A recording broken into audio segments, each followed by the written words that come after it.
Dicho mis compañeros, yo tampoco soy de la casa, como se nota, y soy de más lejos.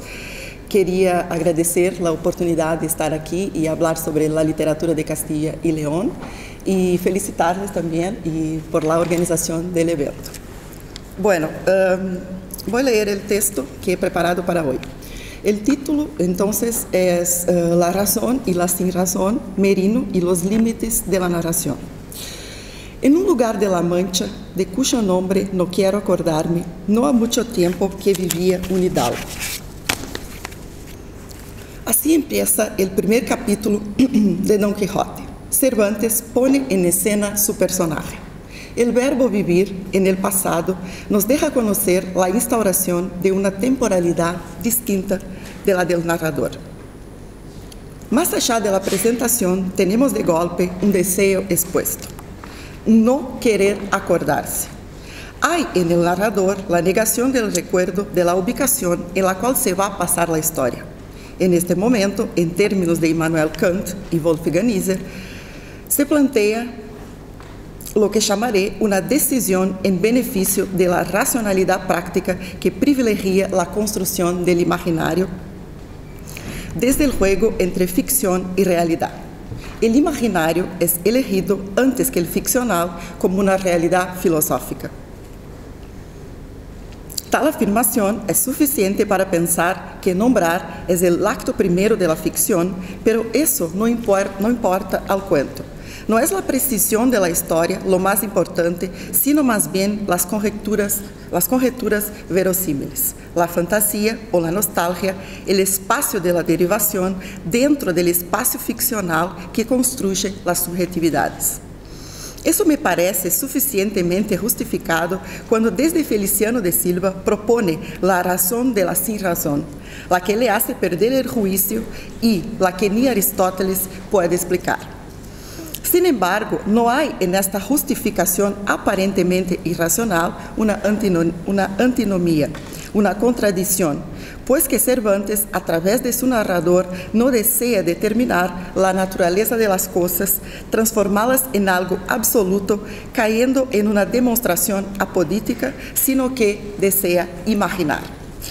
Teniendo en cuenta lo que nos enseña Cervantes, me gustaría hablarles desde un campo teórico multidisciplinar y capaz que también interdisciplinar, de un lado y del otro, sobre el tema del límite, desde el juego entre mapa y territorio en la obra de José María Merino. Entonces, que voy a tratar específicamente, he traído un poquito de mi biblioteca sobre esta obra específicamente, que es el texto de Merino.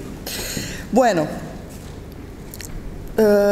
desde el juego entre mapa y territorio, en la obra de José María Merino, Historias del Otro Lugar, a ver la idea del otro lugar como un espacio de las conjeturas verosímiles en el sentido de algo que no se puede nombrar porque no se puede definir en virtud de sus incongruencias y supuestas irracionalidades. Esas expresiones son del primer cuento de Merino, trata de esto también. En comparación con un saber tácito puesto en jaque. Para tanto, he fraccionado el trabajo en 5 partes. La primera es esta, con un resumen de mis intenciones, y en la segunda voy a tratar del mapa en términos de la historiografía literaria, y ahí para mí es muy sencillo esto que encontré, porque estoy ubicada en León, entonces ahí me encontré con esta historia de la literatura, y que me pareció muy importante, porque todas estas marcaciones tienen que ver con las veces que Merino es citado en esta historiografía. Bueno, desde el concepto de predecesor, y esto lo voy a buscar a Borges, y posteriormente entonces me aproximo de Merino a partir de su diálogo con Cervantes en términos de la noción de melancolía. En la cuarta parte entonces realizaré un viaje más estructuralista para explicar mi idea de la obra de Merino desde los conceptos entonces de mapa y territorio, ficción e imaginario, desde Wolfgang Iser, y por último algunas consideraciones finales. Bueno, La Mancha, segunda parte entonces, La Mancha, aprender a perder el mapa. Escribir y pensar sobre un escritor extranjero es siempre un desafío intelectual, más aún hacerlo en su país, entre los que o conocen y estudian a su trabajo de modo más próximo y profundo. Ese desafío trato de reducirlo poniéndome en el espacio del lenguaje. Desde ese lugar, o del otro lugar, encuentro respaldo en un concepto del filósofo Mikhail Bakhtin cuando propone la exotopía, en el sentido de construir mi espacio de reflexión sobre la temática que propongo sin tener la pretensión de darles cuenta del otro, mas de intentar construir un diálogo entre quehaceres críticos, poniéndome, como ha dicho Foucault, en el peligroso orden del discurso. Y el primer riesgo que voy a proponer es el riesgo de aprender a perder el Quijote, o sea, que empecemos a perdernos en el mapa. En un reportaje de La Voz de Galicia de noviembre de 2019, el periodista Rodri García presenta el último libro de José María Merino. Su crónica tiene por título Para aprender a perder el Quijote y viene acompañada por el subtítulo José María Merino juega en su nuevo libro con los elementos literarios del texto cervantino, una obra que aconseja leer cuando entiendes lo que es la melancolía. Merino habla de la pérdida y más aún del héroe de la pérdida, o como hemos escuchado del teórico húngaro de los estudios literarios, György Lukács, el héroe degradado, decepcionado y dividido entre concepciones de mundo no más presentes como orden y otras que no se nos presentan, pero todavía no están consolidadas como estado de cosas, sino que como horizontes de época o expectativas, como plantean los trabajos de Hans Robert Jauss desde el punto de vista de la estética de la recepción. Pues que estamos delante no más de la épica capaz, tampoco de la épica de las novelas de caballería, pero al mismo tiempo sí que estamos, una vez que esos tiempos y textualidades, como nos enseña Jorge Luis Borges, son nuestros predecesores, porque los elegimos como tal y que cada escritor o escritora crea a los suyos, reconfigurando la propia historia de las literaturas, bueno, desde archivos muy particulares, o que más que nada nos enseña el deseo de elección de un escritor, sus afinidades, do que una historicidad absoluta cercana de los purismos. Estaría entonces el concepto de predecesor vinculado a la noción de melancolía en el sentido de un paraíso perdido, más aún a la idea de la madurez en un sentido historiográfico de la literatura. La melancolía en Cervantes. La melancolía como una enfermedad se presenta a lo largo de los siglos como una característica de los sujetos.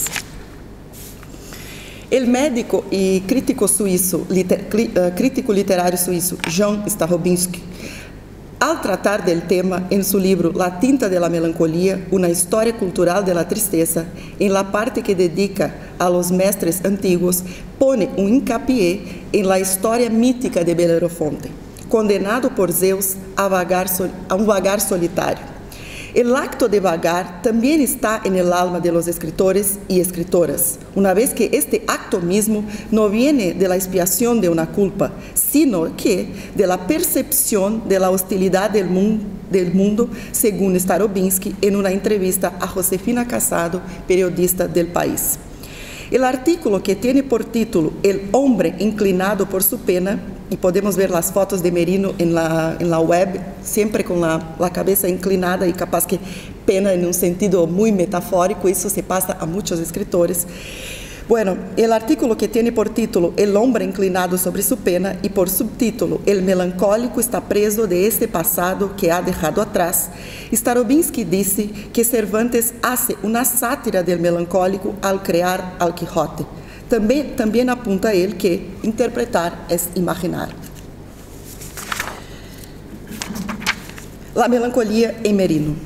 Cuando Merino escribe a través del Quijote, lo atraviesa, interpreta a él como a un mapa y a sus predecesores como a los territorios construidos por Cervantes como un lector. Trata-se de um viaje por esse tempo perdido, constituindo o autor e a seu livro como um espaço temporal, aonde se pode chegar, mover-se para renombrá-lo, por lo tanto, tomar como suyo e assim criar sua individualidade.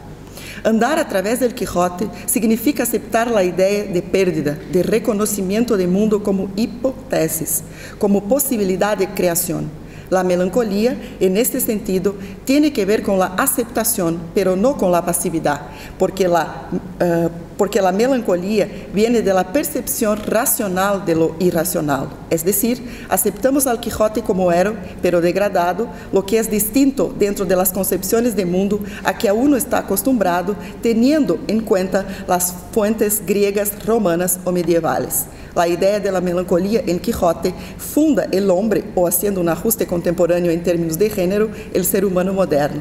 Por eso, en Merino, la primera idea del límite aparece cuando se inspira en Cervantes, como si fuera un mapa. En la prosa trágica del Quijote, el límite en Cervantes está cargado de la idea que tenía el concepto en el mundo griego, es decir, como una concepción de medida y desmedida, tesis y antitesis, metáfora y metonimia. Pero me parece que Merino hace una síntesis. Y en esto innova, es decir, desde el trágico del ser humano alcanza el trágico del espacio donde se encuentra, la atmósfera. Los argumentos, como bien dice el autor, conviven en términos de lo que está en primer plano y de lo que rompe con ese plano inicial de una narrativa. Esto habla en algunas intervenciones. El otro lugar aparece como una conjetura verosímil, por ende es real, imaginado dentro de lo ficcional. Estas instancias, sin embargo, se contraponen, lo que genera el conflicto, el trágico y por consiguiente el fantástico. El fantástico, pues, a mí me parece justamente la marcación o el lugar o el otro lugar desde donde no se puede más volver, aunque las cosas resulten aplacadas al final. El desorden de la realidad ficcional, una vez instaurada, no puede más ser recuperada, porque el imaginario ya está creado, lo que incluso resulta en una nueva configuración fisiológica del lector en el sentido de sus conexiones neurales. Así que el trágico pone en escena a lo mejor tres realidades, la que está afuera de la obra y las dos que están internamente constituidas por el lenguaje. Y eso gana una complejidad aún más grande si tenemos en cuenta que el autor también es un lector y que su literatura está plena de otras voces, como nos ha sugerido Borges. Me parece, después de este recorrido de pensamiento, haciendo dialogar la filosofía y la teoría de la literatura, que es el momento, me pareció en este momento que es oportuno entonces, me pareció alcanzar la obra de Merino más prácticamente. Y con eso entonces voy a continuar pensando la cuestión del límite, ya planteada desde el trágico y del espacio, ahora tratando de conversar con Wolfgang Iser. De Historias de Otro Lugar, entonces, elijo lo que me parece la idea más importante en Merino, desde mi lectura, que es la idea del origen. Y me gustaría aclarar que justamente es esa la justificativa para volver a Cervantes. Un aspecto muy cercano de Nietzsche, cuando habla del origen de la tragedia y cuando discute sobre el eterno retorno, el límite. Y también del filósofo francés Michel Maffesoli, quando propone el trágico del mundo, ou como nos ensina um poeta brasileiro, que se chama Carlos Drummond de Andrade, quando pensa um sentimento de mundo, pero não de um mundo qualquer, sino mais bem de um vasto mundo. Bueno, outros lugares desde as palavras del mundo. Histórias de Outro Lugar é um título muito curioso em termos linguísticos.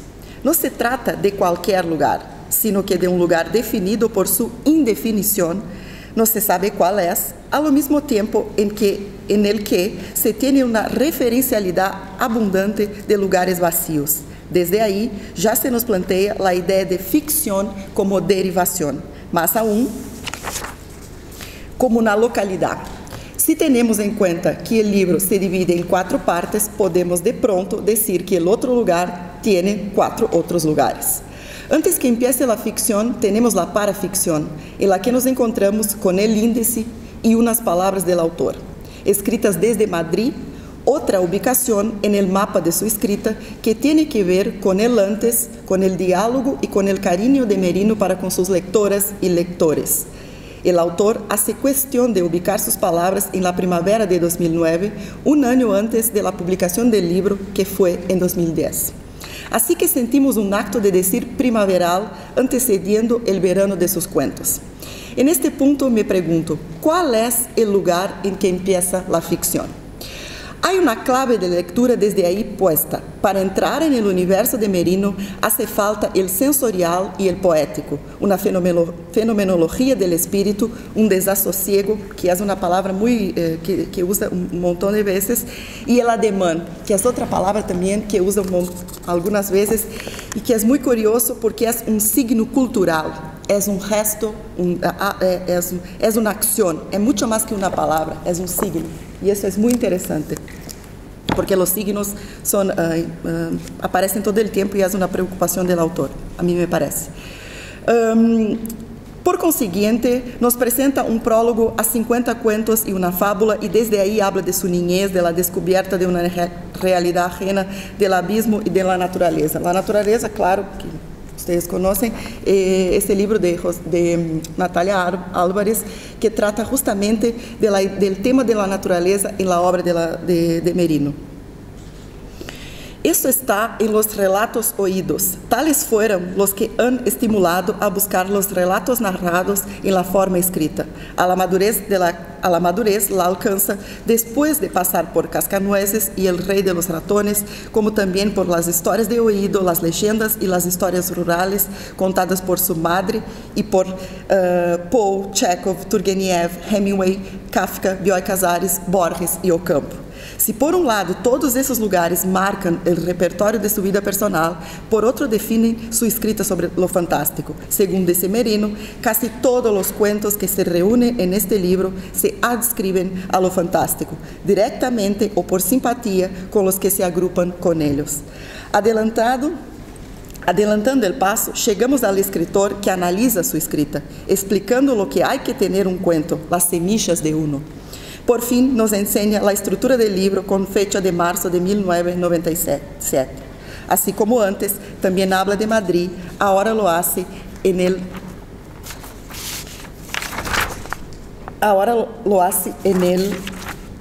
invierno. Cuentos del Reino Secreto es lo único que presenta un prólogo. Los demás, El Viajero Perdido, Cuentos del Barrio de Refugio, 5 cuentos y una fábula y Cuentos de los Días Raros, van por sí mismos. Y por fin, las dedicatorias. Desde la lectura de la estructura del libro es posible plantear algunas cosas y hacernos una pregunta. El autor nos presenta el mapa, nos enseña sobre los territorios que lo constituyen. Habla como ha concebido la totalidad y las partes. Se nos dice cuál es la clave de lectura, es decir, lo fantástico. Al hablar de su repertorio y de su historia de vida, entonces, ¿cuál es el espacio del lector delante de un narrador tan preocupado en coser las arestas? Wolfgang Iser, en su libro, es una traducción propia, El ficticio y el imaginario, porque no sé cómo está traducido acá en España, nos enseña que esta relación implica una triple perspectiva, desde lo real, lo ficticio y lo imaginario. Apunta, pues, que la ficción, con sus bases en la realidad, es una preparación para el imaginario. El acto de fingir, para Iser, es, por ende, una transgresión de límites, y eso se expresa en su alianza con el imaginario. El imaginario es, por nosotros, experimentado antes de modo difuso, disforme, fluido y sin un objeto de referencia, manifestándose en situaciones que, por ser inesperadas, parecen arbitrárias, situaciones que se interrumpen o prosiguen en otras bien diversas. Al citar Husserl, el teórico de la fenomenología dice: lo propio de la fantasía es su carácter caprichoso. Desde ahí, hablando de modo ideal, su incondicional arbitrariedad. Esto se nos dice cuando trata de los actos de fingir. Al discutir en la quinta parte de su libro sobre el juego del texto, habla de la relación entre mapa y territorio, desde el antropólogo inglés Gregory Bateson. Y eso me lleva a las siguientes enumeraciones de ideas. Hay una oposición entre el juego libre e instrumental. El acto de como sé es un acto ficcional que inscribe una tercera diferenciación entre significante y significado. Se nos da un ejemplo muy sencillo. los animales que se mordiscan para jugar o para luchar, es decir, juegan como si estuvieran luchando, pero sin danos entre ellos. En este punto, la referencia del territorio no es más el significante o el mapa. Una vez que morder, no significa más luchar o hacer daño a alguien, sino que les provoca placer, interacción, proximidad. Merino pasa a ser un significante, es un significante, por supuesto, en el mapa de la literatura de Castilla y León. Sin embargo, este significante partido todavía se quedará vinculado al mapa y ahí podemos relacionarlo a Cervantes, por ejemplo, porque es un producto, tiene un origen procedente y así también podemos reflexionar sobre el tema de la actualidad también. Tiene un origen procedente, precursores, predecesores, según Borges. En este sentido, el territorio pasa a ser imaginado por el mapa como si fuera su territorio primero. Los movimientos de dispersión de las implicaciones libertadas dan lugar a la variabilidad potencial del territorio de ideas, cujos contornos no son finos, mas permanentemente adquiridos en el juego por matices cambiantes. Desde ahí se instaura el juego entre imitación y simbolización. ¿Cómo voy de tiempo? Bueno, conjecturas finales. Me parece entonces, y aquí voy a terminar, me parece que el trabajo de Merino se inscribe en este juego entre realidades, ficciones e imaginarios. Trabaja con la otredad, y ahí también es algo que iba a tratar Natalia, la idea de la otredad, de ponerse en el lugar del otro, y habla muchas veces también de la relación, públicamente, de la relación que tiene con Cervantes, que es una inspiración, y trabaja con este tema del predecesor. Eso está en Borges, en un artículo muy interesante que trata de Kafka y sus predecesores, o sus precursores, no sé cómo es mejor decir. Y ahí me parece que tiene un trazo muy interesante, que es la idea de la biografía. Me parece que Merino también está en búsqueda de algo como un escritor. Y dice también en una intervención que toma las pastillas para dormir y que escribe mucho. Y me parece que esta idea de la pulsión, del deseo de escribir es muy fuerte en él. Y ahí que me parece que, por ejemplo, el profesor Souto, que es una figura muy interesante, que es el otro del sí mismo, del yo, así como también a Pierre Menard, autor del Quijote, también tienen una relación, me parece, y transgrede los límites en el mapa de la literatura, o sea, la relación entre el ficticio y el real, cuando construye territorios sensorialmente imaginarios que existen gracias a lo fantástico. Y también me parece que su imaginario tiene mucho que ver con la idea del efecto de Iser también. Y entonces me gustaría pensar, no sé, que yo escribiría la literatura de Merino en una especie de filosofía de las formas, y ahí pensando desde Poe, por ejemplo, en la idea de una filosofía de la composición. Bueno, su mapa original, no sé, Castilla, León, La Mancha, Galicia, le hace producir nuevos territorios, en los cuales mezcla sus influencias como lector de literatura, y por eso me parece que en términos de lo que propone este congreso, Merino es muy contemporáneo, como el propio, claro, es obvio decir eso, el programa del congreso, bueno, que también es un mapa, propone un mapa de la literatura actual en Castilla y León, y en ese sentido me parece que es un mapa muy híbrido pela diversidad de temáticas y de autores que hablan de este local como cultura. Es un placer haberme encontrado con Merino, una vez que me hice acordar también, y ahí me pongo un poco la escrita, a los escritores de mi provincia en Brasil, las veladas de mi familia y las historias que oía de mi padre y de mi abuela, porque en Merino esto está muy claro también. Me hice jugar con mis mapas y mis territorios, con el fantástico de mi país, con los escritores, ¿no? Desde donde tenemos nombres como, por ejemplo, Machado de Assis, João Simões Lopes Neto, João Guimarães Rosa, Murilo Rubião, José J. Veiga, Lígia Fagundes Telles e outros. Y me parece que hay un diálogo muy profundo en esta idea del fantástico, que es un género muy interesante para pensar aproximaciones entre las dos literaturas, no sé. Lo que intenté, por fin, fue tratar del juego entre el mapa y el territorio y los límites que podemos cruzar desde la ficción hasta lo teórico. y quién sabe en el futuro construir un camino, no sé, de comparación entre las literaturas brasileña o castellana o española. Bueno, muchas gracias.